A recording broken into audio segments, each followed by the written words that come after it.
Sa iba pang balita, ipatutupad na sa susunod na pasukan ang bagong school calendar ng Department of Education. Base sa bagong school calendar, ang magbubukas ang klase sa mga pampublikong paaralan sa June 3, 2013 at magsasara ito sa March 31, 2014. Ang ulat mula kay Dina Pagibitan. Nakatakdang magbukas ang susunod na school year 2013-2014 sa mga pampublikong paaralan sa elementarya at high school sa June 3. Samantala, magsasara naman ito sa March 31, 2014.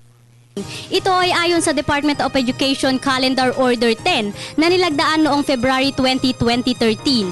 Layo ng nasabing school calendar na i-maximize ang may 201 school days ng 2013 to 2014. Ayon sa pamunuan ng DepEd, mayroong 180 days non-negotiable teacher-pupil contact time at 4 na araw naman ang in-service training break and parent-teacher conferences ang nasabing school days. Maaari namang magsagawa ng local at national activities o holidays ang mga pampublikong eskwelahan. Basta umano masusunod ang isinasaad na bilang ng school days, napapasok ang mga estudyante at magkakaroon ng makeup classes kung kakailanganin. Para sa mas maayos na pagpapatupad ng nasabing panukala, kailangang magsumite ng mga regional offices nationwide ng report ukol dito. Para sa Telebisyon ng Bayan, ako si Dina Pagibitan.